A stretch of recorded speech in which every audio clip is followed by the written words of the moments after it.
since Transport Authority came inside of Portland. People been saying some crazy stuff. They don't mean us any good there, and the list goes on. People saying, "Look how far we have to walk to school," and you check the works. But I said to myself, it's a law enforcement thing that you people are dealing with. So tell us really the works of the Transport Authority. Good morning. Good morning, Captain Baker. How are you? I'm good, I'm good. Okay, and good morning to all your listening audience. The Transport Authority is a regulatory body established by law. And what we do is we seek to ensure safe, reliable, and efficient public transportation systems.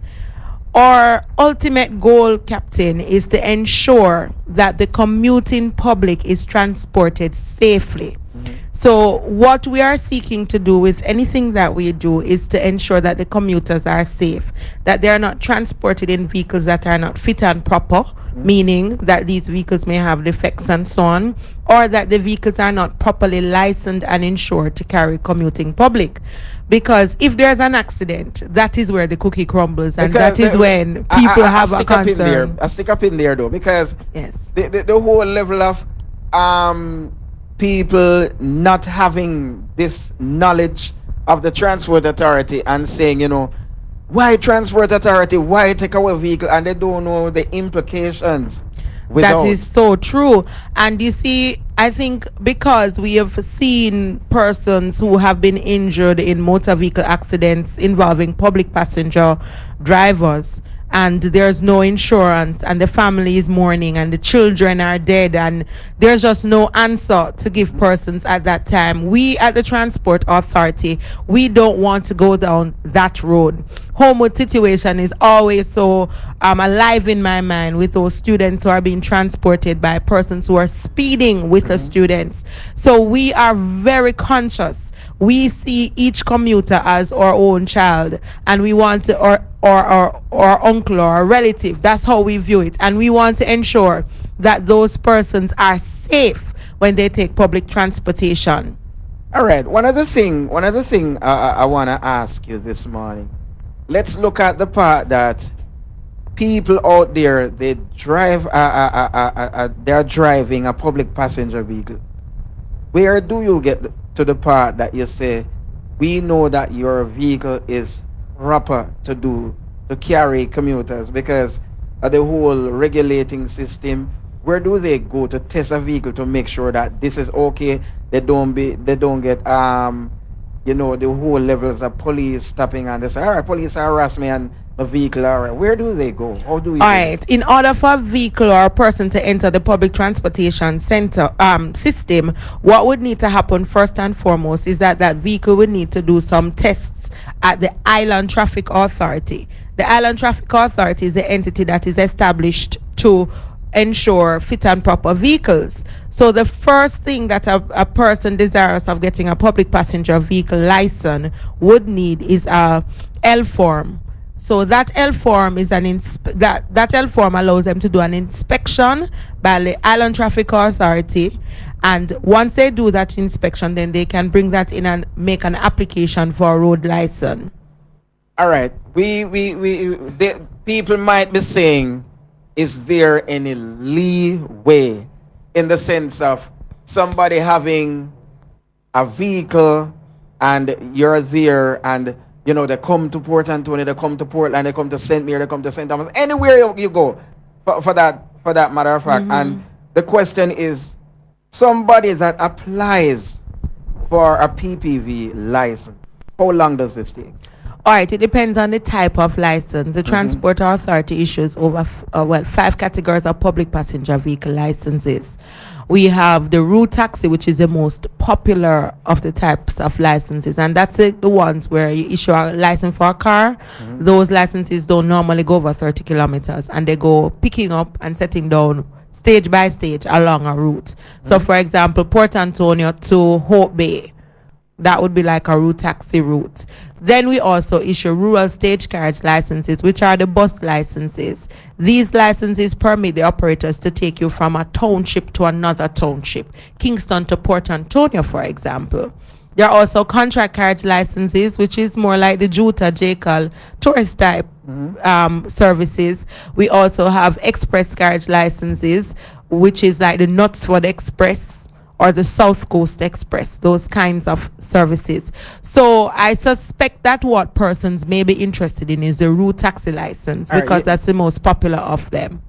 And how long you take to get this? It's usually a month. Right now, what the authority is doing is that we have been rationalizing the way we issue licenses. Once upon a time, we had all routes open, and anybody who sought to operate a taxi or a bus could just come in and apply. As it is now, the authority is seeking to ensure that we deal with a supply and demand model. So we don't have the overcrowding on the route, which leads to the racing of the vehicles, because every man is trying to get ahead of the next man to make him money, forgive him boss. So what we're looking at now is to issue licenses based on the needs of the commuting public. Right now, our research team did a survey not too long ago, and we're looking at the findings of that, and we'll be looking closer at Portland to see where the real needs are for additional licenses. Now, as you step into Portland, let's look at Portland. I was in a forum the other day, and I heard that roughly about 80% of the drivers on the road are robo-taxis. I don't have the statistics in terms of the number of illegal operators in Portland.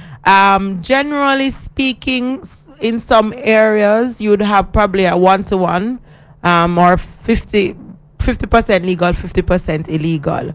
What we want, though, is not for persons to feel deterred or turned off by the transport authority being in the parish of Portland. The fact that we are here is because we want to improve the whole system and ensure that things work properly. So that is why our research teams will be looking closely now at what is happening on the various routes in the parish. Prior to now, one of the challenges we have had was because we didn't have a physical presence in this parish. We weren't able to do some of the types of activities that you'll see happening over the next few months. So apart from the hardcore monitoring and regulating with the route inspectors out on the main roads, what we will also have in supporting that drive is our research team coming into the parish, assessing, analyzing, finding out from the commuters, looking at the number of legal vehicles, looking at the number of illegal vehicles, and determining how many more vehicles we need along each route to ensure that people are properly transported. Because at the end of the day, the transport authority also wants to know that if a child needs to get to school on time, they're able to do so. And that is why safe and efficient public transportation is what we are interested in. All right, we have a issue where people, you people issue license or route, whatever it may be. No, you might just be in Kingston and you see a bus mark, Portland, Kingston, Portland, Port Antonio, whatever it is. Right. But only to know that when you board this vehicle, the driver won't be going no farther than Golden Spring. So let me ask you the question now. How much do you people monitor that John Brown go from get a route for A, B, C, and D, and you make sure that he goes all the route but not A and B alone? Well, that issue that you just raised is a very important issue for the Transport Authority. And that is why having a Portland office is so critical for us, because we recognize that probably 80% of the vehicles that are licensed to terminate in Port Antonio or in areas of Portland from coming in from Kingston do not actually do that. So when we have a post here in Port Antonio, we are going to be able to monitor more efficiently the movement of those vehicles from Kingston, because we know how long it can take to come in from Kingston into Port Antonio, right? So what we do, we have our route inspectors who are stationed in Kingston know the time that the vehicles leave the downtown transportation center, and they pass that information to our route inspectors here in Port Antonio. So we should be able to track efficiently the movement of the vehicles from Kingston to Port Antonio through checkpoints, say at Temple Hall, Manor Park, because those are some of the critical areas. Because we have observed also that some of the vehicles, what they're real, and you know, this is the issue, Captain Baker. Sometimes the operators say, we don't have enough license, we're not getting the red plate.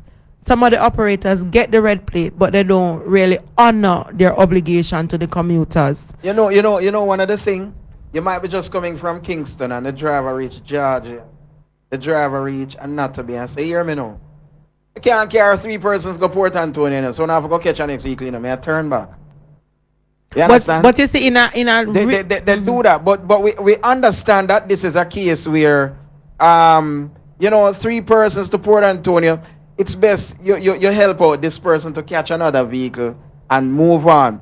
But we have cases where it's a full bus load, and the driver said, look, I'm not going no further than Stony Hill, I'm not going no further than Golden Spring, and the list goes on. Well, we do not agree with that, and we believe that the drivers have to honor their obligations, and that is why our route inspectors are on the road surface, on the roadway. We are trying to check and monitor what is happening with the vehicles. Now, for us, if a bus is full to capacity and the driver turns back, then that is not, he's not keeping his commitment to that road license that he has been issued, because he is supposed to complete his route, and that is an offense. What we want is for drivers and the owners and the operators of public passenger vehicles to be more responsible. And so part of what we are doing is we have meetings with them about some of these issues. We have met with the operators who come in from Port Antonio to Kingston, and we have discussed these issues with them in the past. We also have our route inspectors who do both covert operations, where they ride some of the vehicles and they see how the vehicles are operating, because at the end of the day, for the transport authority, our interest is to ensure safety, reliability, and efficiency. So we want to know that John Brown can commute safely from Kingston to Port Antonio, that when he steps on a bus, that bus will take him the full journey. Because think of it, when you have a child on a vehicle and that child was put on the vehicle to go to Port Antonio, when that driver turns back, think of the implication for that child who may not be familiar with the area that the driver is leaving them. And that is why sometimes people see vehicles seized. These are the kinds of things we are seizing vehicles for. We're not seizing vehicles because we wish to oppress the operators. We want them to work with us. They have to recognize that this is a system put in place to move people from point A to point B, and in moving people, we're moving the economy. It's bread and butter issues, because a man needs to get to work on time, a child needs to get to school on time, and that is how we further the development of our country. We want to encourage persons who have experienced this practice that you have mentioned, Captain, to call the transport authority. Just take the registration number of the vehicle. Write down that registration number. We have a toll-free line, 1-888-991-5687. Call us with the registration number. We will be doing our on-the-road checks, but it also helps us when we get that kind of feedback from the commuting public, because it helps us to know where some of the major issues are. Let me repeat that number, 1-888-991-5687. And just write down the plate number of the vehicle and let us have it. All right, one other thing. It might be a crazy question, but how do people know a robot taxi? All right. The Transport Authority route inspectors are trained in various aspects of road operations. And we do different kinds of operations. Sometimes you'll see the Transport Authority's inspectors with the police, they flood an area, they come in and it's just a lot of them all over. But there are other times, and this is where most of our work takes place, is where we watch. We observe the operations of the vehicles. Now, when we are on a road operation, for example, what we do is we watch the way the vehicle is operating, how the vehicle is setting down and picking up. And before we can fully determine that the vehicle is being operated illegally, we also find out information from the people who are being transported, because we don't just look. Yes, it's an assessment. We don't just look and say, oh, this vehicle is dropping off and picking up, because you could really be doing something legitimate. You could have legitimate business to do that way. But what we seek to ascertain is, one, is money being passed for transporting persons, right? When you speak to the passengers, what are the passengers saying? Have I picked up, did I take this vehicle to transport me to X place at a cost? Because that is how you determine the journey, whether or not the operators are in fact operating like a public passenger vehicle. You know, one of the things I want to bring to positive this morning, right? We're almost out of time, but one of the things I want to bring to you is people that is listening know what are the implications. We said it already, but I want you to just go back over. What's the implication in the sense of you taking a robot taxi and an accident versus a public passenger vehicle that is straight, you know, and an accident? What's it there? What's happening there? All right, one of the critical things, or the most important thing, is that if you're in a white plate vehicle and an accident takes place, even if that vehicle has insurance, you will not be covered under that insurance, because the insurance companies are going to do their own investigation. And if the vehicle is being used for a business purpose, then that means that you are not covered, because the insurance for white plate vehicles is much different from the red plate vehicles insurance. So once there's an accident and you're in a robot taxi, I can guarantee you will not be compensated. So if you're in hospital, you can't walk, you will have to pay that bill. Okay, yes. What's going to happen to Moortown, Windsor, and these areas? Are you looking at these areas? Most of the areas that you people have been to, that we have found illegal taxi operators, is it a case that you are asking people from these areas who are interested to get themselves regularized with the system to come in? Well, it's not something we can currently do just that way. What we are doing first is to do our surveys to assess where the needs are. And then the next step in that process will be to meet with those persons who are interested and to let them understand the process to become legitimate. So once we have established how many vehicles we need, additional vehicles we need on particular routes. I know places like Moortown and so on, they would have not had as much attention as they ought to have been given. And I know that our team here will be focusing on some of those communities to look at how best we can establish some of those routes in a better way to have the right amount of vehicles on it so people can be properly transported. One of the things I want to bring to your attention, Captain, is that when public persons apply for a public passenger vehicle license, we also check the drivers, because believe it or not, we have had persons apply for road licenses and with drivers who have triple murder charges, rape charges, carnal abuse charges. So they have serious police record. Yes. Very important, because remember, one of the challenges we had in the system before was this whole thing of people being abducted and people being killed by so-called. So anybody can just get a car and start driving. Right. So we don't want that, because you don't want to have your child being transported by someone who has numerous rape convictions, who has served time for that, unless of course it's expunged. Because once a person has served their time and they have done what the stipulated time frame has passed and it can be expunged from the record, then we work with that, because that is how the system allows for persons to redeem themselves. All right. One other thing I want to say before we go is that anything I leave out, we can add it right here. Well, the thing is, the Transport Authority really has at heart the interest of the commuting public. And we want persons to know that our role, when you see the persons in the gray and white, our role is to protect those who are being transported.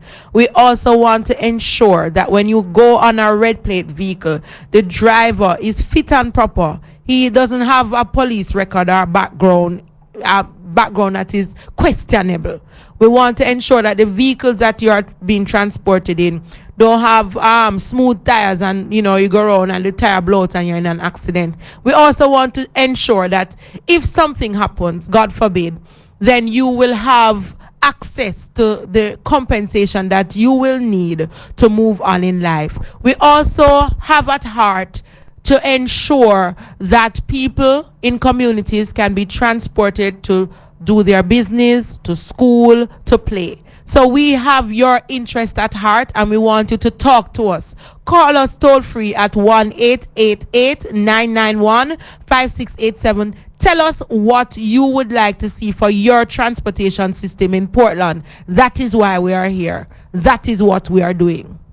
You're planning to have forums? Yes, we will be having community forums, and some of those communities that you have mentioned, I'm sure, will be prime candidates for those kinds of forums. All right, this question is not for Transport Authority. It's for Miss Williams, because that's how we're going to wrap up the show. What makes you positive?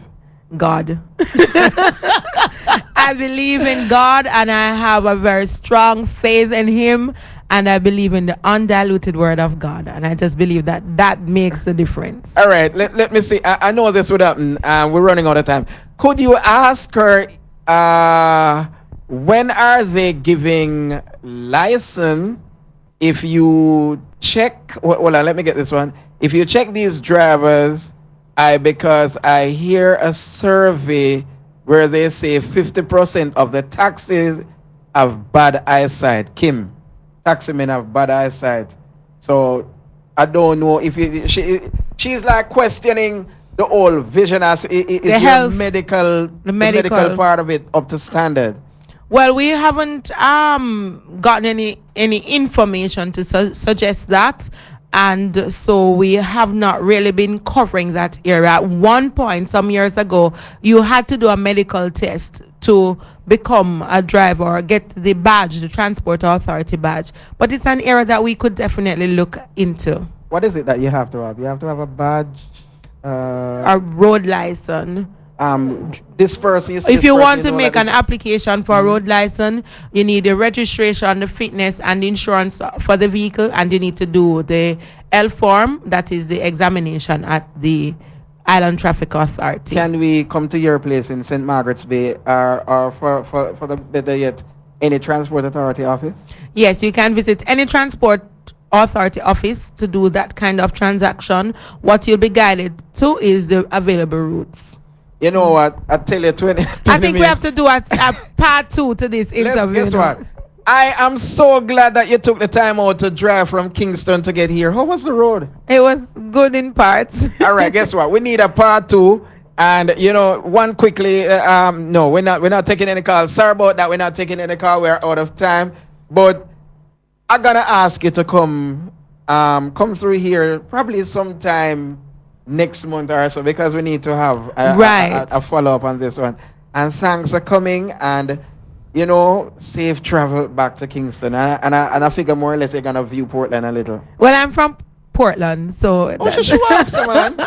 So you're from Portland? Yes, Buff Bay. You're Hart from Hill, really. Okay. Right. Portland, big up yourself. Okay. All right, we take a break, and when we get back, it is more from the program Wow Factor. Portland, St. Mary's, Styles FM.